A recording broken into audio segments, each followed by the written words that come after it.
ஒரு நாள் இயேசு கடற்கரையோரம் போனாங்க. அப்போ அநேக மக்கள் அவரை பார்க்க வந்திருந்தாங்க. இயேசு அவர்களுக்கு ஒரு கதையை கூற விரும்பினார். கடலில் நின்ற ஒரு படகில் ஏறி அவர் அமர்ந்த போது மக்கள் எல்லாரும் கரையில நின்று அவருடைய உண்மையை கேட்க ஆரம்பித்தார். ஒரு மனிதன் வயல் நிலத்துல விதை விதைக்க புறப்பட்டான். அவன் போகும்போது சில நெல் மணிகள் வழி அருகே விழுந்தன. ஆனா அந்த மண் ரொம்ப கடினமாக இருந்ததுனால விதை உள்ள போகல. கொஞ்ச நேரத்துல பறவைகள் எல்லா விதைகளையும் கொத்திட்டு போயிடுச்சு. அடுத்ததான் சில விதைகள் கற்கள் நிறைந்த மண்ணில் விழுந்துச்சு.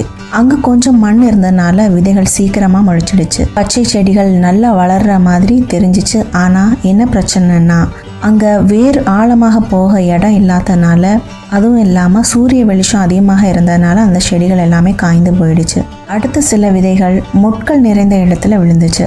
விதைகள் முளைக்க ஆரம்பிச்சிச்சு. ஆனா அதே சமயத்துல முள்ளுகளும் அந்த செடி கூடவே வளர ஆரம்பிச்சது. முட்கள் என்ன பண்ணிடுச்சுன்னா அந்த செடிகள் எல்லாமே நெருக்கி போட்டுடுச்சு. அதனால அந்த செடி கனி கொடுக்காம போயிடுச்சு. ஆனா சில விதைகள் நல்ல நிறத்துல விழுந்துச்சு. அங்கே மண் ரொம்ப மென்மையாக இருந்ததுனால அந்த விதை ஆழமா போய் பதிந்து வளர ஆரம்பிடுச்சு. ஆழமா போய் அந்த விதைகள் நல்லா வளர்ந்து அந்த விதைகள் பல விதைகளாக மாறி 30ஆகவும் 60ஆகவும் 100 மடங்காகவும் கனி கொடுத்துடுச்சு. ஏசப்பா சொன்னாங்க, இது ஒரு சாதாரண விவசாய கதை மாதிரி இருந்தாலும் உண்மையிலே இது நம்ம வாழ்க்கையை பற்றியது.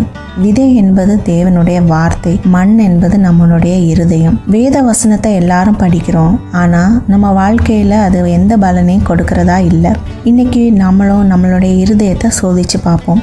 யோவான் 13:34 வசனம் சொல்லுகிறது, நீங்கள் ஒருவரில் ஒருவர் அன்பாயிருங்கள், நான் உங்களில் அன்பாயிருக்கிறது போல நீங்களும் ஒருவரில் ஒருவர் அன்பாயிருங்கள் என்கிற புதிதான கட்டளையை உங்களுக்கு கொடுக்கிறேன். இந்த வசனத்தை நாம் இன்றைக்கு கர்த்தர் தரும் விதையா ஏற்றுக்கொள்வோம். நம்முடைய வாழ்க்கையில் சந்திக்கின்ற எல்லாரிடமும் இன்றைக்கு அன்பாக இருப்போம். நம்முடைய இருதயம் கர்த்தர் தங்கும் இருதயமாக மாறட்டும்.